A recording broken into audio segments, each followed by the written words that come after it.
Comment ça va les artistes? Suite à la vidéo sur l'Olympus EM10 Mark III, je sors aujourd'hui un test d'objectif sur l'Olympus M Zuiko 45 mm f1.8. Cet objectif m'est prêté par Olympus, donc merci à eux. Premièrement, j'aimerais savoir si vous êtes beaucoup à posséder du matériel Olympus, donc faites-moi signe si c'est le cas, et si c'est pas le cas, vous pouvez quand même laisser des commentaires, évidemment.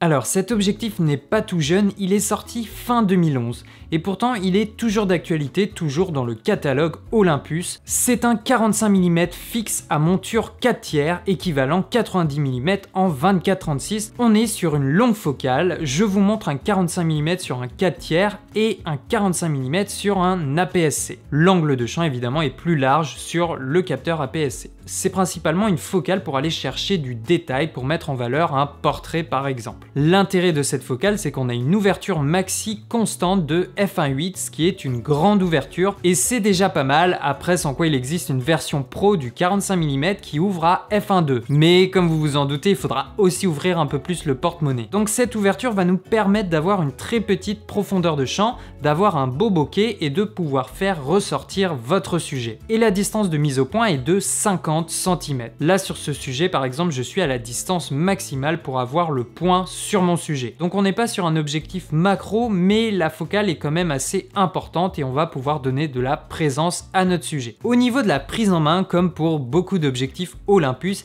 ils sont tout petits, ultra compacts. Ce 45 mm pèse environ 127 grammes avec ses protections et puis il fait environ 5,5 cm de hauteur pour un diamètre lentille frontale de 37 mm. L'objectif en lui-même adopte un style un peu rétro, il est disponible en noir ou en silver. De plus, l'objectif est assez robuste et la bague de mise au point est super fluide et silencieuse. L'objectif est également pourvu de l'autofocus MSC qui permet une mise au point rapide et silencieuse comme vous pouvez le voir. Par contre, l'objectif n'est pas tropicalisé, il n'est pas protégé à l'épreuve des intempéries, contrairement à la version 1.2. L'objectif n'a pas non plus de stabilisation optique, mais comme beaucoup de boîtiers Olympus proposent la stabilisation 5 axes, c'est pas trop grave. Au niveau du prix, on peut trouver le 45 mm f1.8 Olympus aux alentours de 260-300 €. Ça reste abordable, notamment pour une ouverture 1.8. La version Pro f1.2, quant à elle, va se trouver aux alentours de 1200 €. Je vais maintenant vous tester cet objectif et on va commencer par les déformations. Alors au niveau des déformations, elles sont quasiment invisibles. On peut voir une très légère distorsion en coussinet, mais dans l'ensemble, c'est plutôt négligeable et c'est pas quelque chose qu'on va remarquer sur une scène ordinaire. Au niveau du vignettage, là encore, c'est très correct. Il y en a un petit peu à f1.8, mais ensuite dès qu'on arrive à f2.8, f4, là le vignettage a complètement disparu. Au niveau du piqué, l'image a un bon niveau de qualité, notamment au centre, légèrement moins défini sur les bords, mais dans l'ensemble c'est assez homogène et on a vu des objectifs pour lesquels c'était bien pire. Voilà, peu importe le diaph utilisé, l'optique a un rendu harmonieux au niveau du piqué et de la définition de son image. Et puis au niveau du bokeh, rien à dire, il est assez harmonieux, bien défini et bien rond. Maintenant je vous montre quelques plans pris avec ce 45 mm monté sur l'Olympus EM10 Mark III pour que vous puissiez vous faire une idée.